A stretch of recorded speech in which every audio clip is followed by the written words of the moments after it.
Significance of NFIA क्या है कि भाई हमें क्यों कैलकुलेट करना है NFIA, तो बताओ। NFIA जो है वो पॉजिटिव भी होती है, ये हमारे हैं प्रॉफिट्स, ठीक है। NFIA is a part of national product. Good morning students, so today we are going to see a major topic of national income calculate करने में जिसकी बहुत ज़्यादा नीड होती है वो है हमारा net factor income from abroad. NFIA इसका शॉर्ट फॉर्म है, ठीक है। तो देखते हैं net factor income from abroad क्या होता है। अब देखो, जहाँ भी नेट वर्ड आ जाता है, मैंने आप लोगों को बताया उसका मतलब क्या होता है, माइनस, ठीक है। तो अब देखते हैं कि इसमें किस में से क्या माइनस हो रहा है। तो factor income from abroad minus factor income to abroad, ठीक है। यानी कि बाहर से जो भी आपको इनकम मिलेगी उसमें से हम माइनस कर देंगे कि हमने बाहर वालों को कितने दिए, ठीक है, कितनी इनकम दी।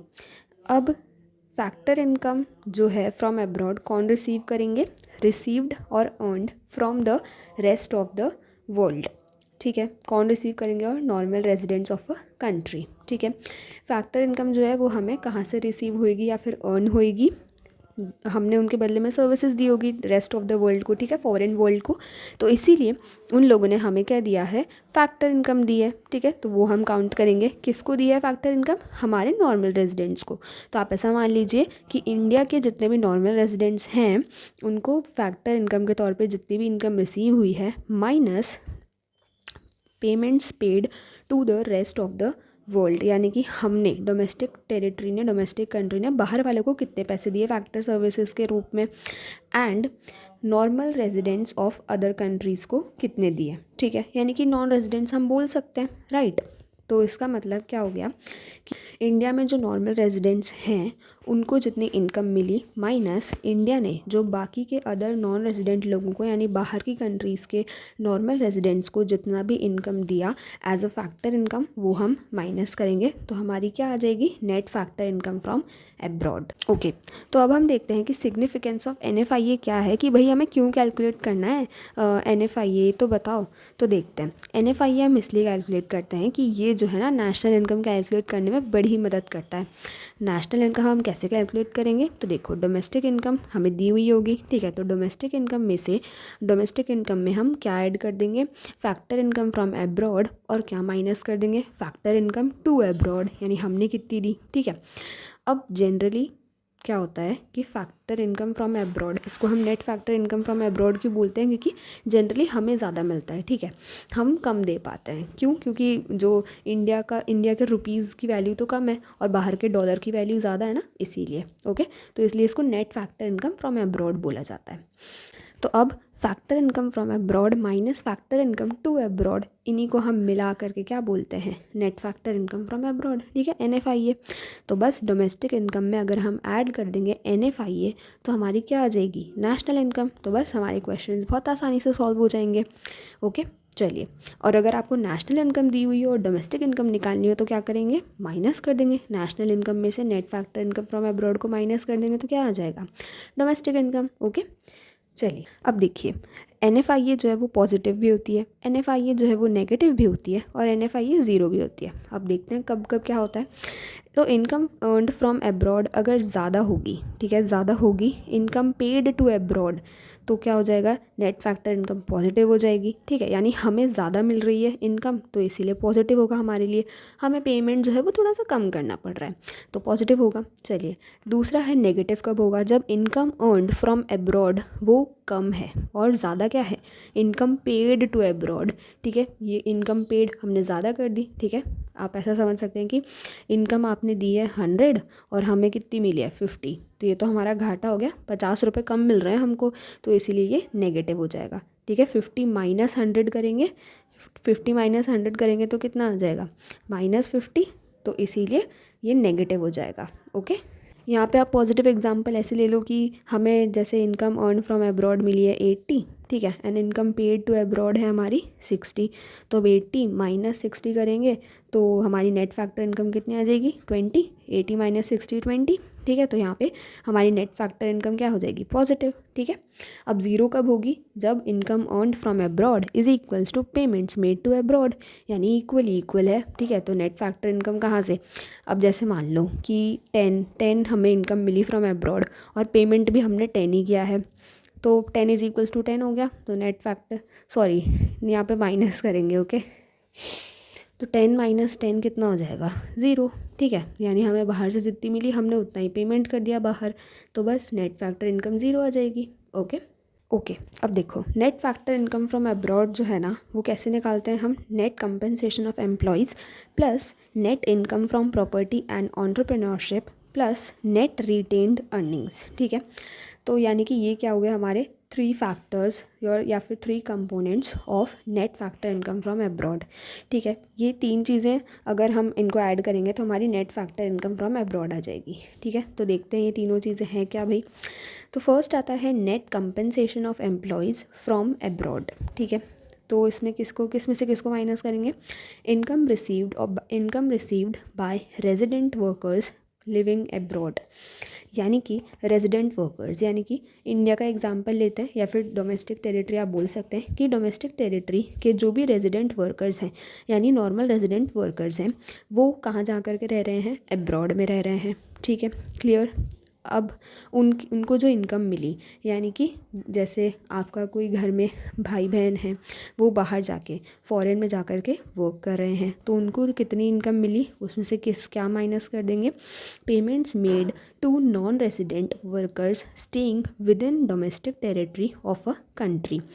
अब इंडिया में जैसे बाहर से कोई रहने आ रहा है फॉरेनर, तो उसको हमने जो भी पेमेंट दिए वो हम उसमें से माइनस कर देंगे, किसमें से, जो कि हमारे लोगों को बाहर से पेमेंट मिल रही है, ठीक है, एज अ वेजेस या फिर सैलरी आप बोल सकते हैं। पेमेंट किस रूप में मिलेगी, वेजेस या फिर सैलरीज में, तो बस हम उसको माइनस कर देंगे। तो हमारा क्या आ जाएगा, नेट कंपनसेशन। कंपनसेशन मतलब ही क्या होता है, वेजेस या फिर सैलरी किसकी, एम्प्लॉयज़ की फ्रॉम अब्रॉड, ठीक है। हाँ, अब वो नॉन रेजिडेंट जो है ना, वो फॉर लेस देन 1 ईयर वहाँ पे रहना चाहिए, क्योंकि अगर वो एक ईयर से ज़्यादा के लिए वहाँ पे रुक गया तब तो वो नॉर्मल रेजिडेंट में कंसिडर ही नहीं होगा ना, इसीलिए, okay. Now second comes net income from property and entrepreneurship. अब ये समझते हैं भाई प्रॉपर्टी और एंटरप्रेन्योरशिप में क्या आएगा।